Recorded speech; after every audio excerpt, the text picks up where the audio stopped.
Guys, can you hear me out there? I can hear you. All right, great. So getting the win over TSM, of course, it had to come in overtime. So my first question for you is this. When it gets down to the wire, when it gets down to those overtime situations, how are comms going right now? Do they get a little bit crazy? Does everybody kind of focus up? Like, what's the vibe like?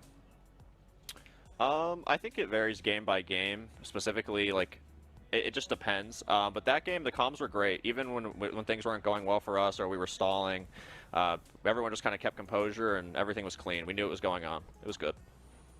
All right, well, Skies, I know you've been on the analyst desk before, so I want to pick your brain about some analytics. I want to talk to you about Nook, because your team, Space Station Gaming, I think is the best Nook team in North America. You guys rock her all the time.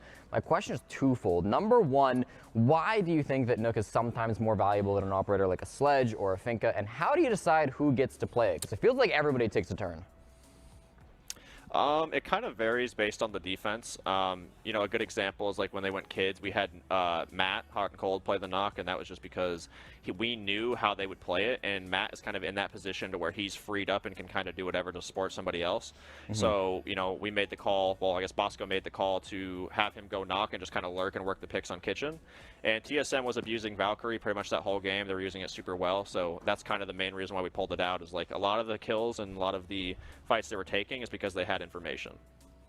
What's the deal with repick as well? Obviously, it doesn't feel as though the Nook is the thing that you kind of go into that setup with, but it feels like you guys are always shifting around what you're using on attack. Like 5-man usually will switch over to something completely different on that side. Is it more a case that you're just like picking up a couple of like default operators and then you see the site and kind of figure it out from there, or do you have a different use for repick that way? I think it's a mix of both. I would say me specifically, I repick a lot. Matt's behind me, sorry. I repick a lot because I'm the flank watch now, but I also don't want to be that flank watch that just completely relies on Nomad. I feel like that's kind of a lot of people's problems that play the role. So I kind of want to be more of a flank flex, if that makes sense. I want to be able to help the team while also not just sitting there and making sure they get shot in the back. So I think that's one reason why we change so much, is because I feel like I'm capable of doing that. It's something I try and practice every single day. And you know, we're open to ideas. Everyone's always throwing something out there, so if we think it's going to work, we just trust it and we run it, and that's why I think we see a lot of random picks from us. You know, speaking of adaptability, that's kind of a word that gets thrown around a lot when people talk about Space Station Gaming right now. Is that something, the flexibility, the adaptability, is that something that is a specific emphasis in terms of practice for the team, or is it something you feel kind of comes naturally? I would say a lot of it is from practice. I do think like we do have naturally flexible players, but I think a lot of it comes in practice. Like things we do in practice, we do on game day. And I know some people, you know, also like will joke around, be like, people don't do certain things on game that they do in scrims. But I think our team and a couple others are one of the few that consistently will do what they do in practice on a game day. All right, cool. Interesting to hear, and congrats again on the win. That's where we'll leave it. We'll let you go. Thanks for joining us, and good luck next week. Thanks. Good luck, guys. Budega, can you hear me, man? You out there? Hey, man. How are you guys? Hey, we are good. I'm sure you guys are a little bit better almost. 2-0 this week. It was a little bit of a rough start last week. Things went much better this week around. You know, you had been quoted in saying earlier that you wanted to bring some of the LATAM aggression up to NAL. I feel like we definitely saw that in the last couple matches. Do you think like it's kind of working as intended, or has it taken a little bit longer to get started than you thought? I think it's gonna take longer than no, it's gonna take longer. I think that was expected. To play the way I think MIBR play, it's really hard. It takes a couple of years to play as consistent as they play. And on last week, I feel like the players, Diaz and Gomez and Spirits, they didn't have too much LAN experience and they're feeling a little bit shaky. And then on this week, we didn't focus on our strats at all. We just focused on our comms and our composure on the game.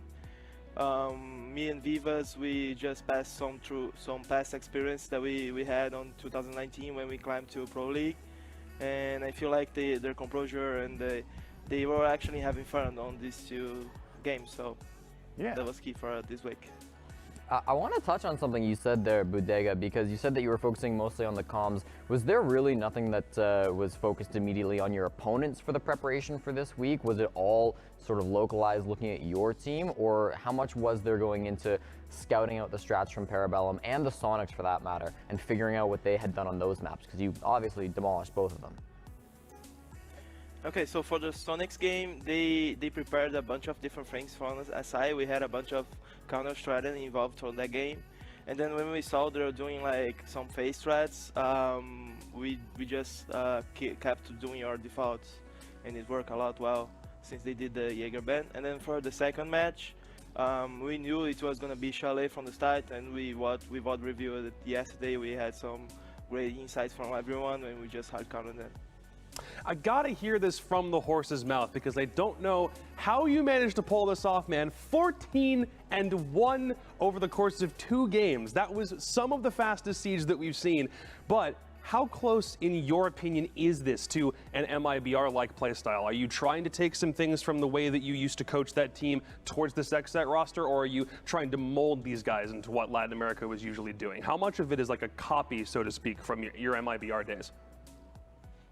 I would say there are some fundamentals that I like to actually try to make them understand.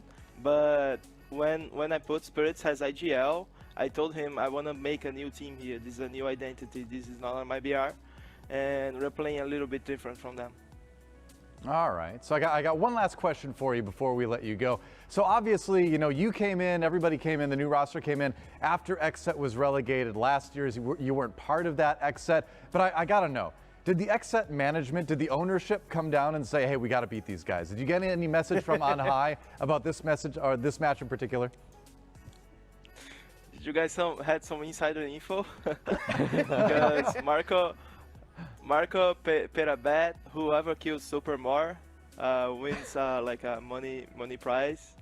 Wait, there was a bounty out on Super's head? This, okay. That's Yeah. gold. All right, so outside of the Parabellum rivalry, I guess you could say now that there's bounties out as well, huh? Who claimed it? Wow. Who got the most kills Marco- on Super? Oh, Spirits. There we go. All right. There we go. All right, that's perfect. Hey, thanks a lot for sitting down and chatting with us for a little bit. Congrats on the great week of results for XSET, and we'll see you next time. See you guys. It went pretty well, didn't it, for Astralis or Dpfire? Yeah, I mean, it was a close game in some aspects, but we're happy with how it ended. Yeah, I mean, like Overtime and Dark Zero, name a more iconic duo, it seems like, this stage. But I got a question for you real quick about clutch moments. Obviously, you had a big one in round number 9. Like, when you're in that, is your heart pounding, or is it just another day at the office? How's it feel internally there? I mean, I think if you say that your heart isn't pounding, like you're lying. At least for me, like in the gunfight against the Warden, bro, like I was shaking a little bit. I'm not gonna lie. All right, well, hey, getting it done, shakes or not, that's called clutch. I mean, your aim wasn't shaking, but if it was, I want to talk about when you swapped off into the Blitz. Because at first you spawned in and I thought, all right, it's going to be the classic, we're going to go elbow, but then you weren't on that side of the map, so I was like, okay, maybe it's going to be down tower stairs, and then you moved over. I was like, okay, is it freezer stairs? And then you dropped E-Box. What's the thought process there? So we were debating if we wanted to do that play. We were going to go through elbow, but we called it last second and I couldn't change my spawn. So that's what kind of messed it up. And then later in the round, like, we were trying to decide what we wanted to do, so I was just running all over the place. What do you do? I mean, for a team that seems like as loud and rambunctious as you guys typically are, especially when you had the comeback when it was 4-2, what do you do to make sure that you stay like focused on the moment and you're not like you're letting this hype or these emotions kind of like run away with you guys? You seem very loud. I wish we could hear it, but how do you keep your coordination, your focus? Our team is like, like you said, we're super loud. Like, we love the energy, and the thing about keeping your like head clear in those moments, like right after the round, is, you know, we have people like me or Dave. We call like the clear comms, the resets, like get everybody cooled down right after like a heated moment, and that really helps like bring the team all back together, and we just focus on the next round. So kind of in that vein then, as a final question for you here, there were moments, of course, where things looked a little bit scary for Astralis against Dark Zero there. So in those moments where you thought the hype maybe isn't necessarily coming from the round wins, all that kind of stuff, you have to bring the momentum back to your side. How do you do that? I mean, for us, when we were getting down, you know, like 1-3, 4-2, we knew what our issues were on that defense half, and we just scrapped it. Like, we weren't even thinking about it. Like, you don't want to rest on those moments, like when you're like losing a half, basically. So when we got to the attack side, it was just a fresh slate. You know, obviously, even being loud after a round loss like helps. Like, even if you're yelling at the other team, even though you lost a round, like, you know, anything you can do and be loud, bring the energy up, it helps like the overall team. Absolutely. Got to keep that mental momentum going no matter what. Well, thanks for sitting down and chatting with us for a little bit. Congrats on the win, and good luck next week. Hey, thank you, guys. Thank you so much. Drip, obviously, playing a big part of it. He's standing by in Vegas, ready to chat with us a little bit. Drip, you know, it seemed like everyone was just kind of having a ton of fun today. It seemed like everyone was just enjoying themselves. It was a bit of a TDM a little bit of deathmatch going on. Like, how'd it go?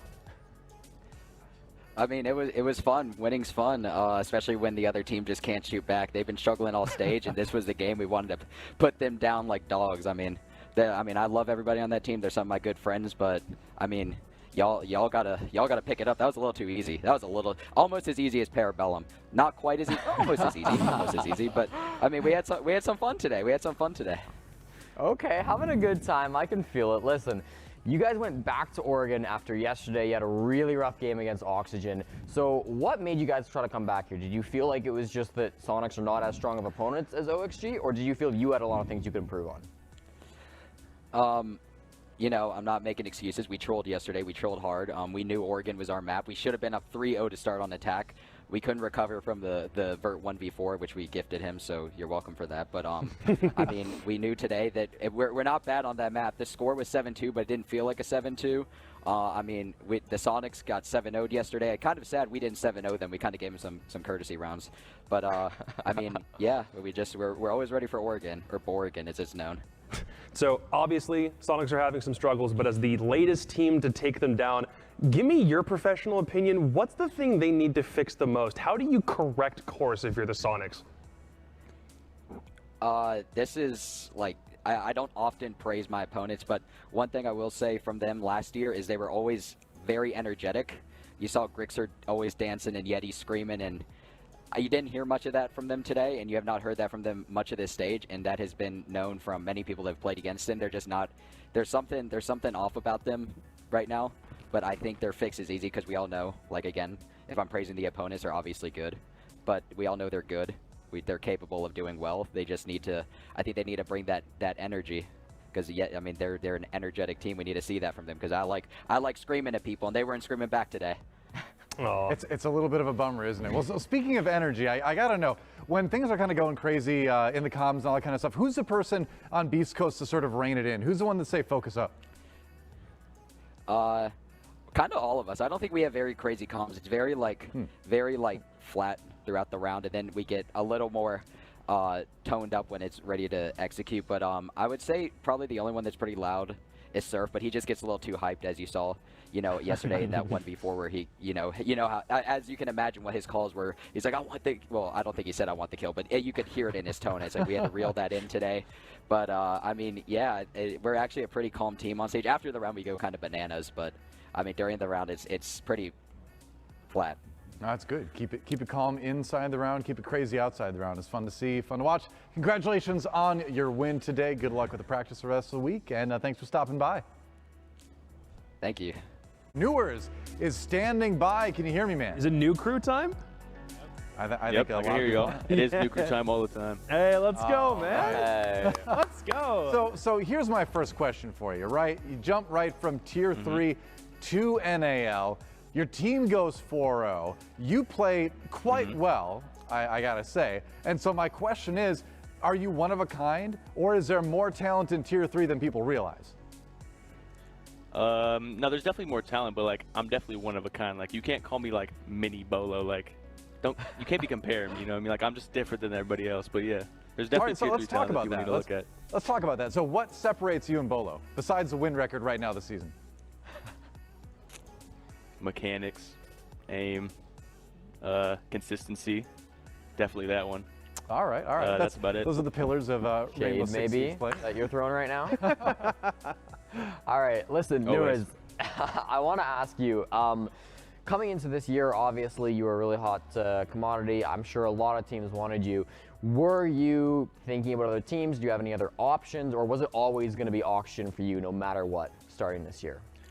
Nah, I was definitely trialing, but like you can tell there's a difference between like top 4, bottom 4. Like usually on bottom 4 teams, you there's so much stuff going on. They don't have like everything set in tone. You overthink everything. Like, but on this team, like it's so like perfect, and our teamwork is like literally incredible. Like we all get our kills. Nobody like really like outgoes everybody. Like everything we do is just so like together in tone, and like you can't get that on a bottom 4 team ever.